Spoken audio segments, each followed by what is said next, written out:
Hello दोस्तों, मैं हूं सिद्धार्थ और लर्नेट में आप लोगों का एक बार फिर से बहुत बहुत स्वागत करता हूं।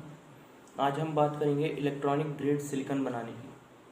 अपने पिछले वीडियो में हमने मेटलर्जिकल ग्रेड सिलिकॉन को क्रिएट किया था। अब उस मेटलर्जिकल ग्रेड सिलिकॉन का कैसे अगर हम प्रोसेस करते हैं उसके बारे में हम बात करेंगे। तो सबसे पहला जो हमारा काम है वो हम मेटलर्जिकल ग्रेड सिलिकॉन को क्रश करते हैं। ठीक है, फाइन बॉल्स में हम इसको क्रश कर लेते हैं। जो अगर हम बात करें वॉल के साइज़ की तो लगभग 40 माइक्रोमीटर साइज़ में हम 70% से लेके 75% तक इसको क्रश करते हैं वॉल मिल में। ठीक है, तो वॉल मिल में हम इसको बहुत फाइन क्रश कर लेते हैं। जो हमारे पार्टिकल का साइज़ है वो 40 माइक्रोमीटर रह जाता है, इतना हम इसको क्रश कर लेते हैं। उसके बाद हम इसको एनहाइड्रस हाइड्रोक्लोराइक एसिड के साथ इसका रिएक्शन कराते हैं। इसके साथ HCl के साथ हम इसका रिएक्शन कराते हैं। किसमें? फ्लूइडाइज्ड बेड रिएक्टर में। ठीक है, चलिए उसको समझते हैं। और उसका जो टेम्परेचर है वो मेंटेन रखना 300 डिग्री के अप्रॉक्स बहुत ज़रूरी है, क्योंकि ये जो रिएक्शन होती है आपकी HCl के साथ, एनहाइड्रस HCl के साथ जब हम रिएक्शन कराते हैं अपने मेटलर्जिकल ग्रेड सिलिकॉन की, तो ये एक एक्सोथर्मिक रिएक्शन है, टेम्परेचर जनरेट करती है। तो हम क्या करते हैं, फ्लूइडाइज्ड बेड रिएक्टर को कूल करते रहते हैं, जिसकी वजह से हमारा जो रिएक्शन है वो रिवर्सिबल रिएक्शन भी है। तो वापस रिवर्स होके आपका जो है वो सिलिकॉन ना बनने लगे। ठीक है, चलिए बात करते हैं नेक्स्ट। आपका स्लाइड ले लेते हैं। तो सबसे पहला काम क्या है हमारा, ट्राईक्लोरोसिलीन बनाना। इसको हम क्लोरोसिलियन प्रोसेस या फिर सीमेंस प्रोसेस भी कहते हैं। क्लोरोसिलीन प्रोसेस इसीलिए कहते हैं क्योंकि हम HCl के साथ ट्राईक्लोरोसिलाना इसको हम बना रहे हैं, इसलिए हम इसको क्लोरोसिलीन प्रोसेस भी कहते हैं। इसमें इंटरमीडिएट प्रोडक्ट भी बनते हैं, आपके मोनोसिलीन भी बनता है। ठीक है, इस तरीके से अभी हम बात करेंगे क्या क्या बनता है। तो इस प्रोसेस को बेसिकली सीमेंस प्रोसेस बोलते हैं। ठीक है, तो इसके बाद हम क्या करते हैं, मेटलर्जिकल ग्रेड सिलिकॉन को एनहाइड्रस हाइड्रोक्लोराइड के साथ रिएक्शन कराते हैं 300 डिग्री सेंटीग्रेड पे। ठीक है, किसमें? फ्लूइडाइज्ड बेड रिएक्टर में, FBR में। कई बार ऐसा होता है आपके एग्जाम में सिर्फ शॉर्ट फॉर्म लिखी हुई होगी तो आपको एब्रीवेशंस पता होने चाहिए। FBR क्या होता है, EGS क्या होता है, MGS क्या होता है। कई बार EGS को SGS भी लिख देते हैं। SGS का मतलब है आपका सेमीकंडक्टर ग्रेड सिलिकॉन, तो उसमें कभी भी कंफ्यूज मत होइएगा। ठीक है, सबसे पहला जो हमारा SI है वो सॉलिड फॉर्म में हमने इसको क्रश कर लिया है। ये क्रश्ड है, ये क्रश्ड है। ये आपका HCl जो है गैसियस फॉर्म में है और ये एनहाइड्रस है।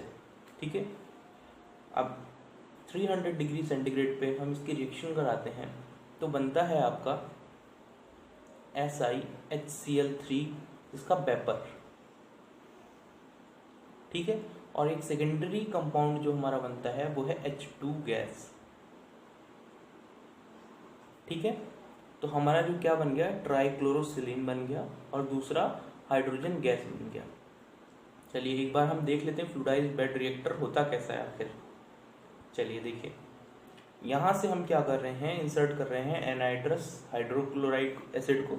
ठीक है, हाइड्रोक्लोराइड एसिड को एसिड यहाँ इंसर्ट कर रहे हैं। इधर से हम मेटलर्जिकल ग्रेड सिलिकॉन इंसर्ट कर रहे हैं। ठीक है, जब यहाँ ये रिएक्शन होती है उसके बाद यहाँ से जनरेट होते हैं हमारा हाइड्रोजन गैस, जो यहाँ से हम बाहर ले लेते हैं। दूसरा जो हमारा रिक्वायर्ड प्रोडक्ट है वो यहाँ से निकलता है ट्राईक्लोरोसिलीन। ठीक है, तो ये जो बन रहा है हमारा ट्राईक्लोरोसिलीन, इसकी अगर हम बात करें तो इसमें आपके एक तो आपका सिलिका का आइटम है, सिलिका का मॉलिक्यूल है। स्ट्रक्चर की अगर बात करें, एक आपका हाइड्रोजन का मॉलिक्यूल है और 3 जो है आपके Cl के मॉलिक्यूल हैं। ठीक है, उसके बाद जो हमारा यहाँ से आउटपुट निकला, हम उस आउटपुट को ले जाते हैं और इस आउटपुट को हम डिस्टिलेशन के लिए ले जाते हैं। अब डिस्टिलेशन क्यों कर रहे हैं, क्योंकि हम प्यूरिफिकेशन कर रहे हैं, हमारा काम यही है। हम बेसिकली हमने इसको चेंज क्यों किया वेपर में हमने इसको चेंज किया क्योंकि हम इसके अंदर की जो इम्प्योरिटीज़ हैं वो उनको अलग कर सकें। तो उन इम्प्योरिटीज़ में बेसिकली हमारी कौन कौन सी इम्प्योरिटीज़ हैं, आयरन की इम्प्योरिटी हो गई, एल्यूमिनियम की इम्प्योरिटी हो गई, बोरॉन की इम्प्योरिटी हो गई। तो आयरन की इम्प्योरिटी जो क्या होगी, वो FeCl3 की फॉर्म में आपकी रिमूव हो जाएगी 316 डिग्री सेंटीग्रेड पे, और एल्यूमिनियम की इम्प्योरिटी AlCl3 की फॉर्म में 190 डिग्री सेंटीग्रेड पे अलग हो जाएगी, और बोरॉन की जो इम्प्योरिटी है वो BCl3 की फॉर्म में आपकी 12 डिग्री सेंटीग्रेड पे आपकी अलग हो जाएगी। तो इनका हम करेंगे फ्रैक्शनल डिस्टिलेशन।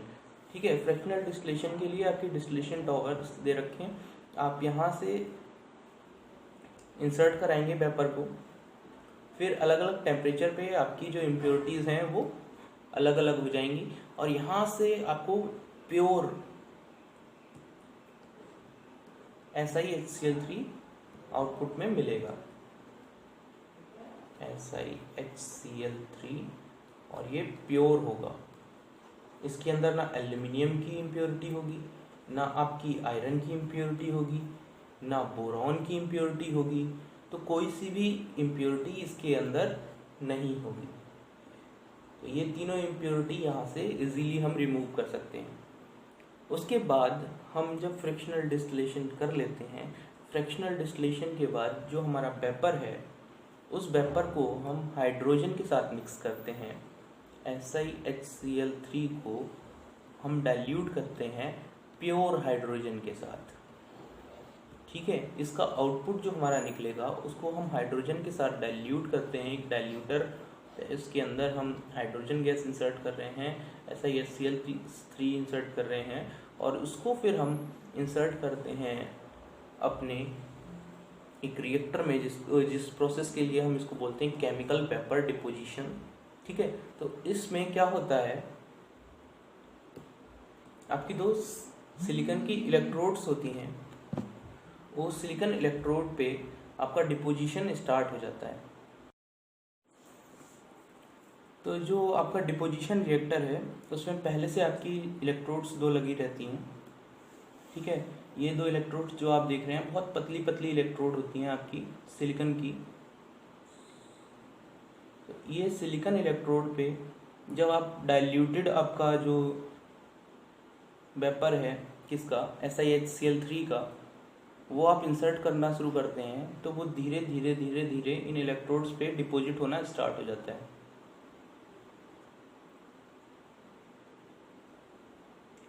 ठीक है, ये यहाँ डिपॉजिट होने लगता है। यहाँ से हम कूलिंग के लिए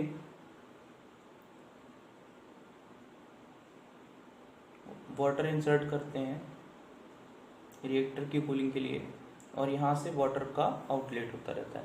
तो कंटिन्यूसली हम रिएक्टर को ठंडा भी करते रहते हैं। ठीक है, तो ये वेपर जो है वो इस रिएक्टर पे इलेक्ट्रोड्स पे, रेजिस्टिव हीटिंग इलेक्ट्रोड्स जो हैं, इन पे डिपॉजिट होना स्टार्ट हो जाता है, और धीरे धीरे धीरे धीरे आपका डिपॉजिट होता रहता है। अब ये डिपॉजिट होने के बाद भी आपका जो आपका SiHCl3 है वो कम्प्लीटली आपका इस पर डिपॉजिट होके सिलिकॉन को डिपॉजिट नहीं करता है। लगभग 30% आपका सिलिकॉन यहाँ डिपॉजिट हो जाता है, और बाकी बाई प्रोडक्ट्स आपके हाइड्रोजन गैस यहाँ से निकलती है, HCl भी बनता है, SiHCl3 भी निकलता है, SiCl4 भी बनता है, और SiH2Cl2 भी बनता है। इतने सारे बाई प्रोडक्ट्स यहाँ से आपके इजेक्ट होते हैं, इस रिएक्टर से निकलते हैं। तो इन सारे जो बाई प्रोडक्ट्स हैं उनको स्टेप बाय स्टेप अलग अलग प्रोसेस से वापस रिफाइन करके रीयूटिलाइज कर लिया जाता है। ठीक है, और यहाँ से जो हमारी सिलिकॉन की रॉड्स निकलती हैं, उन रॉड्स को हम यूज़ करते हैं फर्दर प्रोसेस के लिए। तो ये जो हमारी यहाँ से रॉड्स निकलती हैं, इनके अंदर अगर हम प्योरिटी की बात करें तो इनकी प्योरिटी 99.999% तक होती है। ठीक है, तो ये जो प्योर रॉड्स निकल आई, चलिए मैं आपको एक एक्चुअल इमेज दिखा देता हूँ। अगर हम एक्चुअल इमेज की बात करें तो आप यहाँ देखेंगे इस तरीके की आपकी सिलिकॉन रॉड्स जो है रिएक्टर में डिपॉजिट हो जाती हैं। ये देख रहे हैं, 1 2 कितनी सारी रॉड्स आपकी डिपॉजिट हो रही हैं। तो ये सिलिकॉन रॉड्स आपकी डिपॉजिट हो गई हैं। उसके बाद यहाँ से हम इन रॉड्स को निकाल लेते हैं। इन रॉड्स को निकालने के बाद ये आपकी पॉलीक्रिस्टलाइन सिलिकॉन है, पॉलीक्रिस्टलाइन सिलिकॉन की रॉड्स आपको मिल गई। अब पॉलीक्रिस्टलाइन सिलिकॉन का यूटिलाइज हम कई तरीके से करते हैं, कुछ सोलर सेल्स बनाने के लिए यूज़ करते हैं, कुछ प्रोसेसेस में और यूज़ करते हैं। तो इसकी प्योरिटी को और बढ़ाने के लिए या फिर हम मोनोक्रिस्टलाइन सिलिकॉन बनाने के लिए आगे के प्रोसेसेस यूज़ करते हैं। अब अगर हम बात करें मोनोक्रिस्टलाइन सिलिकॉन बनाने के लिए, तो मोनोक्रिस्टलाइन सिलिकॉन बनाने के लिए हम यूज़ करते हैं चॉस्की मेथड। कौन सा मेथड? चॉस्की मेथड। ये जर्मन साइंटिस्ट थे चॉस्की, जिन्होंने इन्वेंट करा था 1980 में। 1980 में इन्होंने ये मेथड इन्वेंट करा था। इसमें आपका एक सिलिकॉन का सीड रहता है। सबसे पहले हमने जो यहाँ से पॉलीक्रिस्टलिन सिलिकॉन निकाला, इस पॉलीक्रिस्टलिन सिलिकॉन को हम हाई टेम्परेचर पर मेल्ट करते हैं और ये मेल्ट करके इसको लिक्विड फॉर्म में आपका चेंज कर लेते हैं। उसके बाद हम एक सिलिकॉन सीड, ये सिलिकॉन सीड यहाँ पे इसकी सरफेस पे लेके आते हैं और इसको हम उसी ओरिएंटेशन में रोटेट कराते हैं जिस ओरिएंटेशन का हमें एटम चाहिए होता है। तो बेसिकली हम इसका ओरिएंटेशन 100 या 111 अकॉर्डिंग टू आवर नीड हम रख सकते हैं। तो इसको हम रोटेट कराते हैं। फिर जब हमारी रिक्वायर्ड कंडीशंस मिल जाती हैं, उस कंडीशन पे फिर हम इस सीड को उठाना शुरू करते हैं और इस सीड के साथ आपका सिलिकॉन जो है, मेल्टेड सिलिकॉन, वो ऊपर उठना शुरू करता है, टेम्परेचर ड्रॉप होना शुरू होता है और वो मेल्टेड सिलिकॉन जो है आपका पॉलीक्रिस्टलिन सिलिकॉन जो है मोनोक्रिस्टलिन सिलिकॉन में कन्वर्ट होना शुरू हो जाता है और वो धीरे धीरे धीरे धीरे धीरे ऊपर हम उठा लेते हैं। तो जितनी हाइट हमें रिक्वायर्ड है, 1 मीटर 2 मीटर 3 मीटर जितने का हमें इंगोट चाहिए, ठीक है, इंगोट हम इसको बोलते हैं मोनोसिलिकॉन इंगोट, ठीक है, मोनोक्रिस्टलाइन सिलिकॉन इंगोट। तो इंगोट जब भी यूज़ होगा तो आपका यूज़ होगा या तो आपका मोनोक्रिस्टलाइन सिलिकॉन के लिए या फिर आपका होगा मल्टी क्रिस्टलाइन सिलिकॉन के लिए।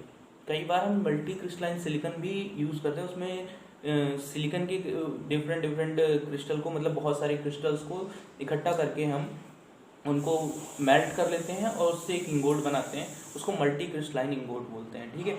लेकिन बेसिकली जो हम यूज़ करते हैं चिप्स में, वो हमारा यूज़ होता है मोनोक्रिस्टलाइन इंगोट। तो मोनोक्रिस्टलाइन इंगोट के लिए आपकी चॉस्की प्रोसेस का यूज़ करते हैं, ठीक है। एक प्रोसेस और भी है, वो यूज़ जो हम करते हैं इस चॉस्की प्रोसेस में, जब जो हमारा इंगोट मिलता है उस इंगोट को चिप्स में कन्वर्ट करने के लिए फिर हम उसको काटते हैं, ठीक है।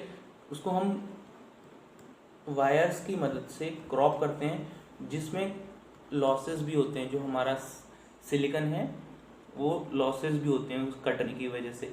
फिर जो हमारे चिप्स मिलते हैं, वो चिप्स जो होते हैं उनकी सरफेस, चूँकि वायर से हम काट रहे हैं, काफ़ी रफ होती है। फिर उस रफ सरफेस को क्लीन करने के लिए उसकी पॉलिशिंग की जाती है। पॉलिशिंग में हम क्या करते हैं कि हीट प्रेस में उसको रखते हैं चिप्स को और फिर उसको हीट देते हैं, जिसकी वजह से उसका सरफेस जो है वो क्लीन हो जाता है, ठीक है। और अगर हम बात करें इम्प्योरिटीज़ ऐड करने की, जैसे हम पी टाइप क्रिस्टल बनाते हैं, एन टाइप क्रिस्टल बनाते हैं, तो एन टाइप और पी टाइप क्रिस्टल बनाने के लिए भी हम इसी में मेल्टेड सिलिकॉन जो यहाँ पर है, इसी में हम इम्प्योरिटी ऐड कर देते हैं। फिर उसके बाद हम अपना मोनोक्रिस्टलाइन सिलिकॉन रेडी कर लेते हैं, ठीक है। अब इसके बाद भी अगर कुछ इम्प्योरिटीज़ रह गई हैं तो हम यूज़ करते हैं जोन रिफाइनिंग मेथड, ठीक है।